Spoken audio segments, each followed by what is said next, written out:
시간에 우리에게 주시는 하나님의 말씀은 디모데후서 4장 1절부터 5절 말씀입니다. 다 함께 봉독하겠습니다. 나는 하나님 앞과 산 사람과 죽은 사람을 심판하실 그리스도 예수 앞에서 그분의 나타나심과 그분의 나라를 두고 엄숙히 명령합니다. 그대는 말씀을 선포하십시오.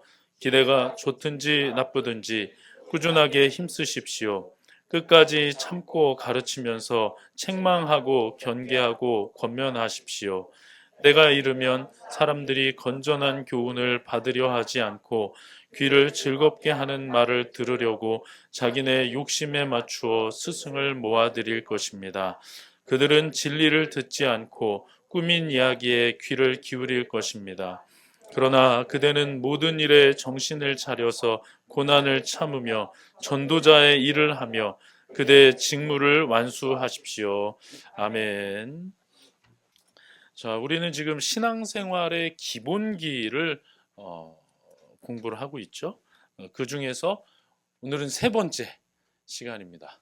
자, 세 번째 얘기하기 전에 어떻게 첫 번째, 두 번째 어떻게들 소화하고 계신지 한번 궁금하네요. 지난주에는 첫 번째 내용이 이제 말씀 묵상, 특히 주일 설교 묵상이었는데 어떻게들 하고 계시냐 이렇게 제가 물어봤었고 1단계보다는 아마 2단계가 조금 더 어려울 거다 얘기하면서 2단계는 경건의 시간이다 라고 말씀을 드렸는데 어떻게 한 주간 경건의 시간 잘들 보내셨나요? 예, 어제 목장 모임을 해보니까 그래서 우리 교회 홈페이지에 있는 내용 보면서 열심히 하고 있다는 분들이 있어서 굉장히 위로가 되고 힘이 났습니다. 설교자로서.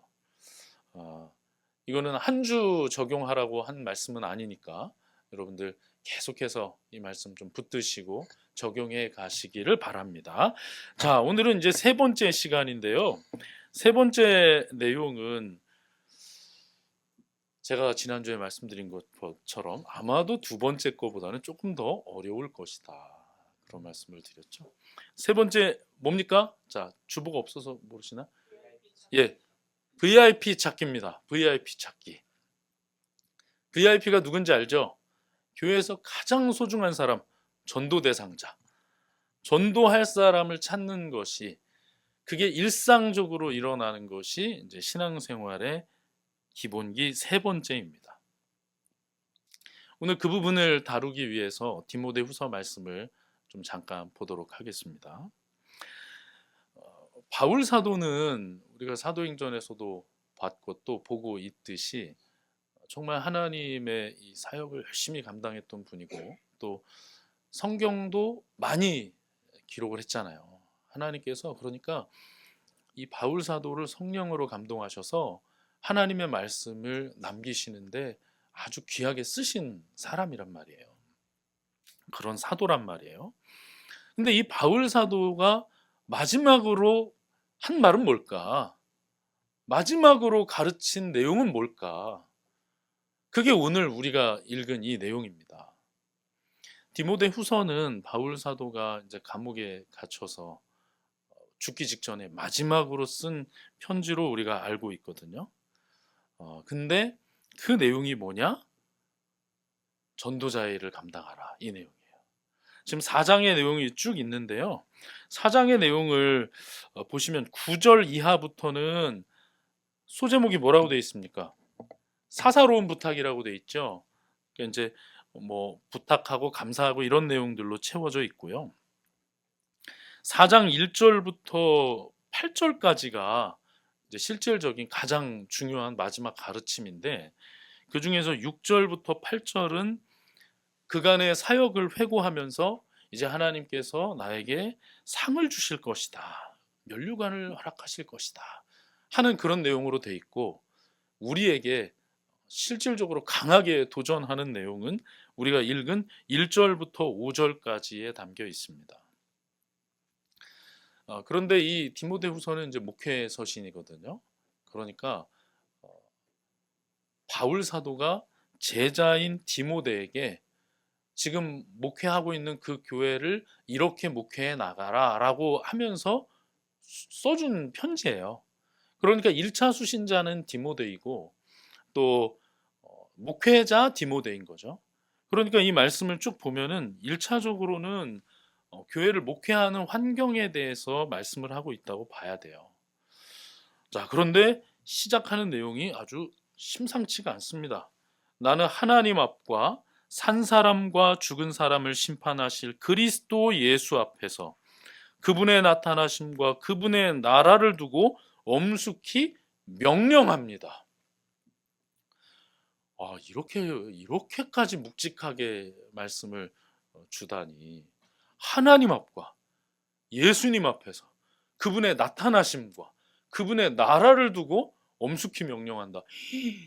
엄청난 명령이죠. 그 내용이 뭐냐? 말씀을 선포하십시오. 기회가 좋든지 나쁘든지 꾸준하게 힘쓰십시오. 끝까지 참고 가르치면서 책망하고 경계하고 권면하십시오.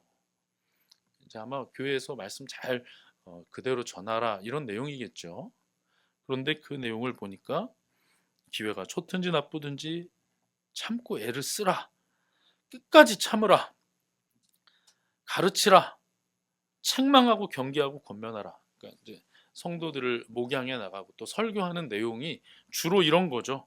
가르치고 책망하고 경계하고 권면하고 이런 내용들로 채워져야 된다는 거예요.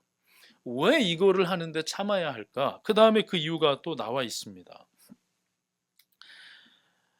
때가 이르면, 그러니까 말세가 되어 갈수록, 종말이 다가올수록 사람들은 건전한 교훈, 그러니까 위에서 언급한 이런 사도적 가르침, 책망, 경계, 권면 이런 건전한 교훈은 받으려 하지 않고 귀를 즐겁게 하는 말을 들으려고 욕심에 맞추어 스승을 세운다는 거예요.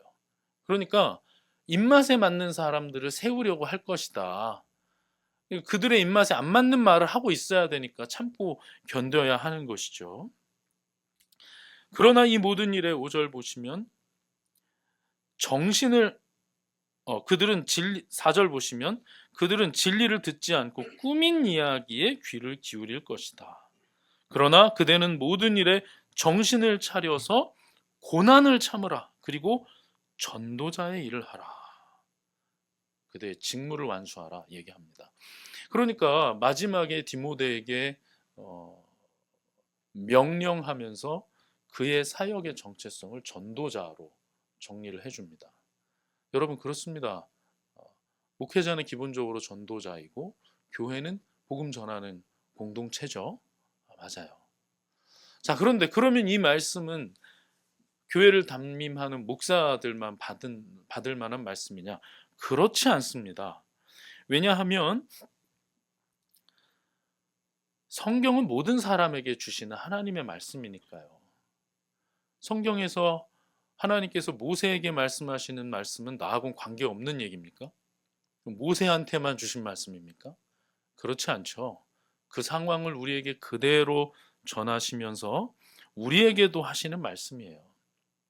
우리 모두에게 하나님 앞과 그리스도 앞에서 그분의 나타나심과 하나님의 나라를 두고 엄숙히 명령하는 것은 우리에게 전도자의 일을 감당하라는 겁니다.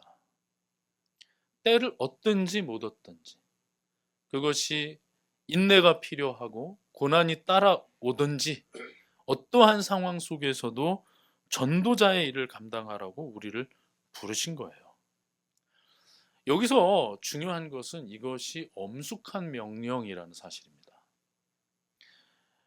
우리가 전도를 생각할 때요, 쉽게 빠질 수 있는 함정이 뭐냐면 우리 교회가 부흥해야 된다는 생각이에요. 우리 교회가 부흥해야 한다는 생각 때문에 사람을 여기를 채워야 된다고 생각한단 말이에요. 감사하죠. 그렇게 생각하는 것도 참 귀하죠. 하나님의 교회가 든든히 서가기를 바라는 거 너무 귀하지 않습니까? 그러나 그보다 우선하는 것은 이것이 엄숙한 명령이라는 사실입니다. 여러분, 하나님께서 우리에게 엄숙히 명령하신 줄로 믿습니다. 때를 얻든지 못 얻든지 말씀을 전파하라고 명령하신 줄로 믿습니다.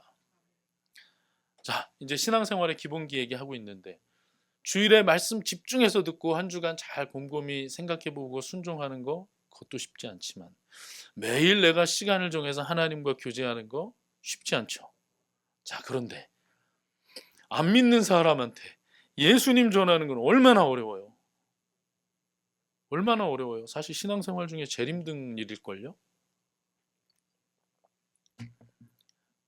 그거는 모든 성도에게 똑같이 해당되는 겁니다. 목사에게도 해당이 되는 거예요. 그래서 저는 오늘 이 말씀을 전하는 게 그 어느 때보다도 참 자격이 내가 없는데 이런 생각을 하고 있어요. 그러나 제가 첫째 그 기본기 첫 번째 말씀 나눈 것처럼 하나님의 말씀의 설교는 하나님의 말씀이잖아요. 제가 부족하다고 해서 하나님의 말씀을 가감할 수는 없는 거예요. 하나님께서 지금 우리에게 말씀하는 줄로 믿습니다. 우리 모두가 전도자의 사명을 잘 감당할 수 있기를 바랍니다. 제가 가정교회 이 세미나 하면서 관계전도 세미나에 이제 참석을 해서 그 말씀을 들었는데 거기서 이런 말씀을 해주셨어요.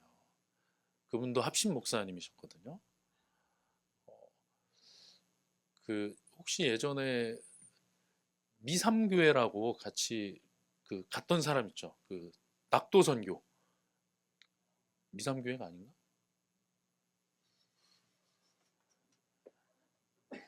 갔던 게 확실해요. 그 사진에 있어요. 네. 하여튼 무슨 노하도라는 그 섬에 있었던 그 교회를 개척한 목사님이시더라고요. 근데 그분이 이제 관계전도 이 세미나에서 말씀을 전해 주시는데 이런 말씀을 하시는 거예요. 지금 한국 교회의 문제는 성숙과 전도를 분리시켰다는 거라는 거예요. 그러니까 성숙한 성도와 전도를 분리시켰다는 거예요. 무슨 말씀이냐면 영혼 구원이 없는 성숙이 어디가 있는가? 또 그러니까 성숙함이 없는 전도는 또 뭔가? 영적으로 성숙함이 없는 전도는 도대체 무엇이고 영혼 구원에 나서지 않는 사람을 향해서 성숙하다 말하고 훈련을 받았다 말하는 그게 도대체 뭐냐는 거예요. 대단히 참 찔리더라고요. 다 프로그램이어서 그렇다는 거예요. 교회 여러 훈련 프로그램들이 프로그램이어서 제일 어려운 단계는 그냥 빼놓고 제일 어렵기도 하지만 우리에게 주신 본질적 사명 하나님 앞과 그리스도 앞에서 그분의 나타나심과 하나님의 나라를 두고 엄히 명하신 내용을 빼고 이 과정을 마치면 성숙한 거라고 얘기하는 거죠. 매일매일 아침마다 기도, 새벽 기도에 나와서 기도하고 제자 훈련 과정 성경 학교, 뭐 교리 학교, 제자 훈련, 사역 훈련 다 마치면 수료증 딱 주면서 막 엄청 이러고 굉장히 성숙한 성도로 교회에서 공인하는데 그 가운데 영혼 구원의 내용이 없다는 거예요.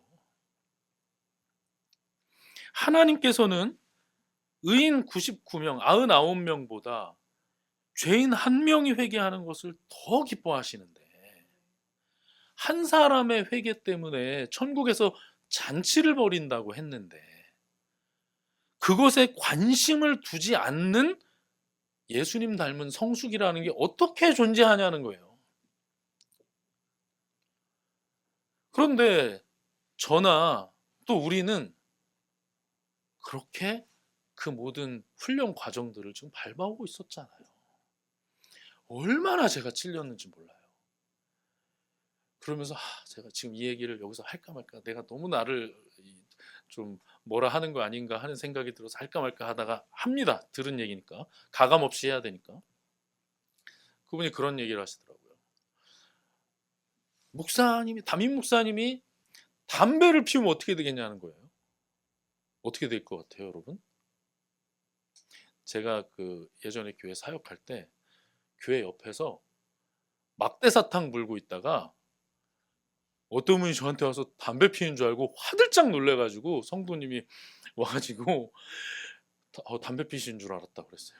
아무리 정신 나간 사람이어도 교회 옆에 도로에서 담배를 피우는 목사가 어디가 있겠어요. 그건 진짜 큰일 날 일이죠. 그거 완전히 교단에 소문 쫙 돌 일이죠. 말이 안 되는 얘기잖아요. 그런데 목사가 담배 피우는 거는 큰 문제인데 전도를 안 하는 거는 별 문제가 안 된다는 거예요. 담임 목사님이 1년에 자기가 전도한 사람한테 세례 한 번, 1년이 뭐예요?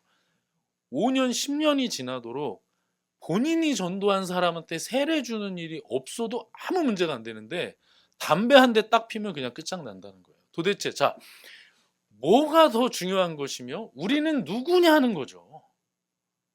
우리는 누구냐? 전도자가 아니냐? 그렇게 엄히 명령하신 내용이 뭐냐? 도대체 성숙이 없는 전도가 무엇이고 전도가 없는 성숙이 뭐냐? 전도가 없는 예수님 닮은 모습이라는 게 도대체 뭐냐? 이런 말씀을 듣고 제가 너무나 찔려서 제가 그분을 쳐다보는지 그분은 모르지만 그분을 못 쳐다보겠더라고요. 제가 그분을 쳐다보는지 안 보는지 그분이 알 수도 없고 알 필요도 없지만 제가 그분을 못 쳐다보겠더라고요. 그러면서 우리 교회 이름도 모르시는데 이런 말씀을 하셨어요. 하나님과 화목한 관계, 이웃과 화목한 관계를 위해서는 영성과 인간성이 함께 갖추어져야 하고 이것이 갖추어져야 전도도 할 수 있는 것이다 라고 전해주셨습니다. 여러분 그렇습니다. 어떤 사람이 되어 있느냐가 중요하죠. 우리는 어떤 사람이 되어 있느냐를 얘기하면 또 쉽게 내가 전도를 잘 익히고 있느냐의 얘기로 또 이렇게 점프하고 싶어 해요. 그러면 갑자기 스킬이 돼요, 또 전도가. 내가 어떤 내용들을 잘 암송하고 있는가, 내용들을 체계적으로 잘 전할 수 있는 준비가 됐는가. 여러분 그게 중요하지 않다는 게 아닙니다. 정말 중요합니다. 정말 중요합니다. 정말 중요한데 자, 그것보다 중요한 것은 오늘 말씀에 근거해서 생각을 해보면 우리가 명령을 받았다는 사실을 기억하고 그것을 의식하면서 사는 게 중요한 거예요. 그래서 오늘 제목이 뭐냐면 전도 많이 하기가 아니라 VIP 찾기예요. 여러분 VIP는요 관심을 가지지 않으면 절대 안 보이고 관심을 가지면 보입니다.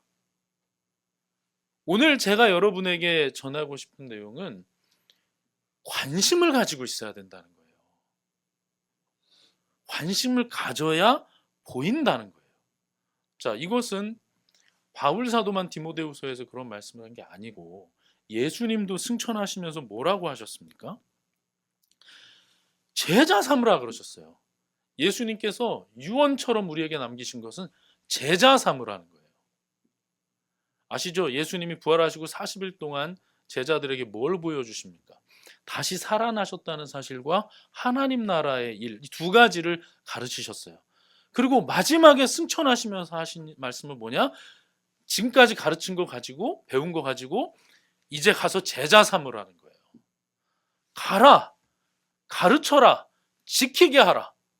이 내용이 제자 삼는 거에 다 들어있잖아요. 세례 베풀고 가르쳐 지키게 하라, 가라. 그 다 제자 삼는 거 안에 담겨 있단 말이에요. 예수님도 마지막으로 하신 말씀은 우리에게 제자 삼으라는 거였어요. 사도행전 1장 8절은 뭐라고 말씀합니까? 성령이 임하시면 너희가 권능을 받고 증인이 될 것이다 라고 말씀했어요. 증인. 여기서 우리가 또 전도하는 데 있어서 아주 중요한 힘을 받게 됩니다. 여러분, 우리는 명령하신 그대로 관심을 가지고 있으면 됩니다. 능력은 성령 충만할 때 나오는 줄로 믿습니다. 내가 뭔가를 잘 준비해서 전도가 됩니까? 그것으로 되는 게 아니에요. 관심을 가졌을 때 전도가 되는 것이고, 성령 충만할 때 하나님께서 그 일을 감당할 수 있는 능력을 주시는 줄로 믿습니다. 제가 처음에도 말씀드렸지만 다시 한번 경계하며 말씀드립니다. 우리 교회가 개척교회이고 작으니까 전도하라는 그런 말씀 없습니다. 그게 아닙니다. 다시 한번 말씀드리지만 이것은 우리에게 주어진 명령이고 사명이라는 것을 기억해야 합니다. 영혼 구원하여 제자 삼는 것이 교회의 존재 목적이면 그 교회의 존재 목적과 나 개인을 분리할 수가 없는 거예요. 그러므로 우리가 올 한 해 좀 주변을 많이 살피고 VIP들을 많이 만날 수 있기를 바랍니다. 영혼 구원은 교회 성장 프로그램이 아니라 그리스도인의 마땅한 삶이죠. 예. 마땅한 삶이라고 하면, 여러분, 그것이 우리의 삶이라고 하면 뭐가 필요할까요? 여러분, 사는데 뭐가 필요합니까?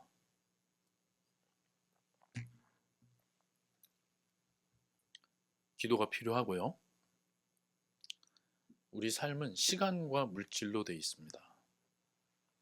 우리의 삶은요, 우리가 거기에 시간을 쓰는 것과 재정을 쓰는 걸로 함께 이루어져 있어요. 그렇기 때문에 사명을 감당하는데 그것이 우리의 삶이라고 하면서 시간을 쓰지 않고 재정을 희생하지 않고 할 수 있다는 생각은 버리셔야 됩니다. 시간이 많이 들 거예요. 저도 이렇게 누구를 이렇게 품고 생각을 해보면 시간이 상당히 많이 걸릴 것 같은 분도 있어요.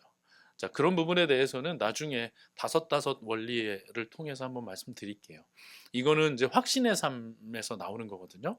그러니까 여러분들 생명의 삶 지금 거의들 하고 계시니까 이거 다음 과정 확신의 삶을 하면서 거기서 제가 다섯 원리에서 한번 말씀을 드리겠습니다. 자, 정리를 하면 여러분 이렇습니다. 영혼 구원의 현장에 내가 없으면 십자가는 이론이 되어버리고 맙니다. 성공을 했느냐가 중요한 게 아니라 명령에 반응하고 충성했느냐가 중요합니다. 내가 능력을 가졌느냐가 중요한 게 아니라 내가 관심을 두고 있느냐가 중요한 겁니다. 그것은 우리에게 주어진 명령이고 하나님께서 성령으로 함께 하시며 증인이 될 수 있는 권능도 함께 주신다고 말씀하셨기 때문에 여러분 그 일을 감당함에 있어서 능력 운운하지 마시고 우리의 관심에 더 집중할 수 있기를 바랍니다. 그러면 하나님께서 우리 곁에 사실은 많은 추수할 대상들을 두셨다는 것을 보게 할 줄로 믿습니다. 자, 여러분들 그 일을 하시면서요, 마지막 이 말씀 드리고 마치겠습니다. 그 일을 하시면서 막연하면 안 돼요. 막연하면 안 돼요. 그래서 이제 뭐 다섯 원리 보면 이름을 쭉 쓰고 위에서 기도하고 하는 게 있거든요. 막연하지 말아야 한다라는 것은 이름 없이 내가 하나님께 많은 그 열매를 올려드리기 원합니다, 이런 생각만 가지고 살면 안 된다 정도를 말씀드리는 게 아니에요. 우리 교회로 인도할 수 있는 대상이 내 마음에 있어야 돼요. 다시 말씀드립니다. 사람을 채우라는 게 아니에요. 우리는 중간 목표, 중간에 점검할 수 있는 장치들이 되어 있지 않으면 하지 않아요. 하지 않아요. 물론 저도 마음에 다른 지역에 있는 우리 가족, 그 근처 교회로 보내겠다고 품고 기도하고 있습니다. 그것이 의미 없다는 게 아니라 그것도 꼭 필요합니다. 저도 그렇게 합니다. 그런데 이 VIP 찾기의 측면에서 보면 내가 이곳으로 인도할 대상이 아니면요, 시간도 물질도 마음도 쓰지 않고요, 점검도 되지 않아요. 그러면 또 구호만 남고 내용이 사라져요. 또 영혼 구원의 현장이 나에게 없고 부담이 없어져요. 부담이 없어지면 또 십자가는 이론이 되고 명령이 희미해집니다. 그렇기 때문에 여러분, 저는 올 한 해 우리가 한 몇 명씩 VIP를 이곳에 인도할, 올해 내가 한 번이라도 이곳에 그 사람을 초대하겠다 라고 하는 사람을 마음에 품고 있을 수 있길 바랍니다. 리스트에도 작성해 보시고요. 그래서 실제로 이곳에서 내가 우리 목장 식구들 만나게 해야지, 예배 한번 꼭 참석하게 해야지, 내가 그 사람에게 꼭 세례받는 기쁨을 선물하고 싶다, 이런 실제적인 목표들을 가지고 이 일들을 감당할 수 있기를 바랍니다. 그렇게 하면 하나님께서 우리 교회도 건강하게 만들어 주실 줄로 믿어요. 목장 모임 때 맨날 하는 얘기가 뭡니까? 뭐가 만병통치약이라고 하죠? VIP. 우리가 목장에서 겪는 여러 가지 역동들, 여러 일들이 있는데 이 모든 것을 한 번에 해결할 수 있는 가장 좋은 약은 VIP라고 해요. 교회도 마찬가지입니다. 주 안에서 사랑하는 형제 자매 여러분, 그동안 신앙생활의 기본기에 대해서 살폈습니다. 말씀 묵상에 힘쓰십시오. 주일 설교에 더 집중하시고 주중에 그것을 소비가 아닌 소화하십시오. 경건의 시간을 지키십시오. 하나님과 더 가까워지십시오. 그 시간을 통해서 예수 그리스도께서 이미 이루어 놓으신 하나님과의 화목을 누리실 수 있기를 바랍니다. 또 마지막으로 하나님께서 우리에게 하신 엄한 명령, 전도자의 사명을 감당하라는 이 말씀을 늘 마음에 두고 능력 운운하거나 때가 아니다라거나 기회가 없다거나 이런 말로 나를 정당화하지 말고 관심을 둘 수 있길 바랍니다. 관심을 둘 때 주님께서 우리에게 능력 주시는 줄로 믿고 그 자리로 나가는 우리 모두가 되기를 바랍니다. 이렇게 기본기를 잘 붙잡고 있을 때 하나님께서 우리 각자의 삶도 그렇고 우리 교회도 그렇고 주님 안에서 아름답고 단단하게 세워주실 줄로 믿습니다. 그런 2025년이 되기를 간절히 축원합니다.